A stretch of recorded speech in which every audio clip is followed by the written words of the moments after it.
अस्सलाम वालेकुम। मेरा नाम डॉक्टर एजाज अहमद है और मैं चाइल्ड स्पेशलिस्ट हूँ। I am working as senior registrar at national institute of child health. मेरा इस फील्ड से ताल्लुक तकरीबन पिछले 10 साल से है। पिछली वीडियो में हमने कुछ डिस्कशंस की थी और उसमें डेंगू के हवाले से डिस्कशन किया था और अपर रेस्पिरेटरी ट्रैक्ट इन्फेक्शंस को कैसे रोका जा सकता है, आजकल के मौसम के हवाले से डिस्कस किया था। आज के जो आज का जो टॉपिक है वो थोड़ा सा डिफरेंट है और हमारी पॉपुलेशन में जो ख़वातीन हैं या मर्द हैं या फिर बच्चों के जो गार्डियंस हैं, जो कुछ गलतियां करते हैं अक्सर एक दूसरे की बातें सुन के या फिर नानी दादी की बातें सुन के या फिर पड़ोसियों की बातें सुन के जो स्टैंडर्ड ऑफ मेडिसिन है, जो स्टैंडर्ड प्रोटोकॉल है, उनको तोड़ते हैं और मुख्तलिफ गलतियां करते हैं। उन गलतियों के ऊपर हम डिस्कस करेंगे, जिसमें हम फैक्ट्स और मिथ्स के बारे में बात करेंगे। जो पहला पहला जो मिथ है उसके बारे में आज हम डिस्कस करना चाहते हैं कि बहुत सारी ख़वातीन उनकी ख्वाहिश होती है कि लड़का हो या फिर लड़की हो और उसके लिए मुख्तलिफ मेडिसिन्स का भी इस्तेमाल करते हैं और मुख्तलिफ खाने पीने की चीज़ों का भी इस्तेमाल करते हैं। तो इस हवाले से मैं बताना चाहता हूँ कि मेल बेबी या फीमेल बेबी का होना जो है ना वो अल्लाह ताला की तरफ से है।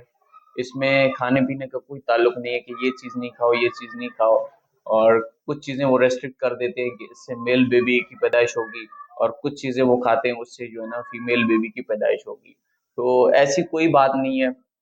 दूसरी बात ये कि कुछ ख़वातीन को सिर्फ बेटियां पैदा होती हैं, तो उसमें मर्द ये समझते हैं कि ये ख़वातीन या फिर खातून की गलती है या फिर औरत की गलती है जिसमें सिर्फ बेटियों की पैदाइश हो रही है।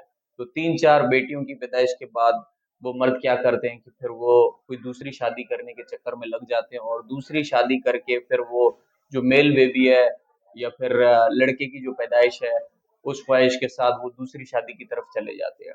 तो साइंटिफिकली इसका कोई एविडेंस नहीं है। साइंटिफिकली ये एविडेंस है जो मेल बेबी या फीमेल बेबी की जो पैदाइश है वो मर्द के क्रोमोसोम्स के ऊपर डिपेंड करती है और मर्द के ऊपर डिपेंड करता है कि उसको कितनी बेटियां होंगी और कितने बेटे होंगे। दूसरी बात ये कि कुछ ख़वातीन प्रेग्नेंट होने के बाद नॉर्मल जो है डिलीवरी की ख्वाहिश रखती हैं और नॉर्मल डिलीवरी के चक्कर में वो मुख्तलिफ क्विक्स और दाई वगैरह उनको विजिट करती हैं और वो फिर उनको एक अच्छी उम्मीद देते हैं। वो कहते हैं कि आप डॉक्टर के पास नहीं जाए, हम आपकी नॉर्मल डिलीवरी करवा लेंगे। तो इसी चक्कर में वो मुख्तलिफ नुकसानदेह चीज़ें उनको जो है ना प्रिस्क्राइब करती हैं और वो खाने के बाद उनकी जो डिलीवरी है वो बहुत कॉम्प्लिकेटेड हो जाती है और कॉम्प्लिकेट होने की वजह से जो पेट के अंदर जो बच्चा या बच्ची है उसको बहुत सारा नुकसान और कभी-कभी उनके जो इंतकाल है या स्टिल बर्थ 20 से 30 हफ्ते के दौरान जो है ना उनका इंतकाल भी हो जाता है। तो मैं ये बताना चाहता हूँ कि आप नॉर्मल डिलीवरी के चक्कर में मुख्तलिफ क्विक्स या दाई वगैरह हैं उनके पास विजिट ना करें और अपने डॉक्टर से रुजू करें ताकि आपको अच्छा सा मशवरा मिल सके और अच्छी तजवीज़ मिल सके। और सी सेक्शन वगैरह या ऑपरेशन कोई भी डॉक्टर जो है ना जानबूझ के नहीं करता। कोई इंडिकेशन होती है, कोई मसला होता है, कोई ऑब्स्ट्रक्शन होती है या कभी कभार बच्चे के ऊपर ऑक्सीजन का दबाव कम पड़ जाता है जिसकी वजह से जो है डॉक्टर वो सी सेक्शन की तरफ चले जाते हैं या कभी कभार माँ को नुकसान का खदशा होता है तो उसकी वजह से वो जो डॉक्टर है वो सी सेक्शन की तरफ या ऑपरेशन से बच्चे की पैदाइश की तरफ चले जाते हैं। बच्चे के पैदा होने के बाद वो माएँ क्या करती हैं, शुरू में जो 2-3 दिन जो गाढ़ा दूध आता है वो नहीं पिलाती हैं। वो कहती हैं कि ये दूध बच्चे के लिए अच्छा नहीं है। तो मेडिकली या साइंटिफिकली ये बिल्कुल गलत है।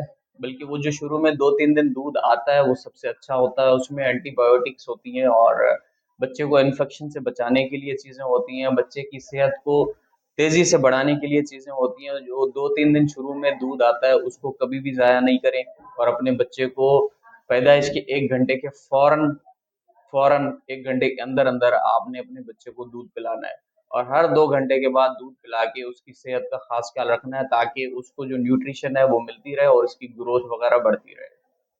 फिर दूसरे-तीसरे दिन बच्चे को पीलिया होता है और पीलिया के हवाले से फिर ये मिथ्स हमारे मुआशरे में फैली हुई हैं कि इसको जो है ना हम झड़वा कर ख़त्म करेंगे, डॉक्टर वग़ैरह के पास ले जाने की ज़रूरत नहीं है।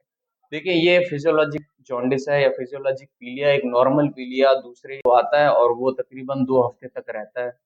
और उस पीलिया को कंट्रोल करने के लिए अगर वो अपनी मिकदार से ज़्यादा हो जाए तो डॉक्टर जो है वो उसको एडमिट करते हैं, नीली लाइट के नीचे रखते हैं, या फिर ज़्यादा दूध पिलाने की तजवीज़ देते हैं ताकि ज़्यादा पेशाब करे, उससे पीलिया कम हो जाए।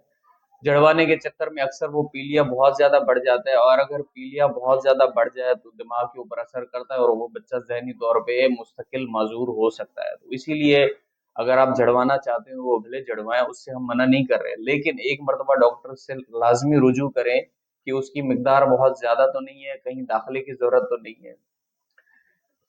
फिर अक्सर जो ख़वातीन हैं वो चाहती हैं कि हमारा बच्चा जो है ना जल्दी से सेहत पकड़े और उसका वज़न जल्दी से ज़्यादा हो जाए। तो इस चक्कर में दूसरे-तीसरे महीने में वो फिर सेरेलैक वग़ैरह, बिस्किट वग़ैरह अपने बच्चे को देना शुरू करती हैं, जो कि सख्ती से मना है। उससे पेट में गैस वग़ैरह हो सकती है, ऑब्स्ट्रक्शन हो सकती है, और कभी-कभार जो है ना एलर्जी के खदशात भी आगे चल के हो सकते हैं। शुरू के 6 महीने सिर्फ़ माँ का दूध चाहिए बच्चे, और माँ अपनी खाना-पीना जो खुराक है वो सही करे और अपने बच्चे को 6 महीने तक सिर्फ़ माँ का दूध पिलाए। इसी हवाले से अगर हम गुफ्तगू करना चाहें तो बातें तो चलती रहेंगी, लेकिन आज के वीडियो में हम इतना ही डिस्कस करेंगे, और मज़ीद चीज़ों को डिस्कस करने के लिए इंशाल्लाह मैं आपके लिए एक नया वीडियो लेकर आऊँगा। और मेरे इस चैनल को सब्सक्राइब करें, नोटिफ़िकेशन बेल पर क्लिक करें ताकि मज़ीद इन्फॉर्मेटिव वीडियोज़ आप तक पहुँचे। अपने दुआओं में याद कीजिएगा। अल्लाह हाफ़िज़।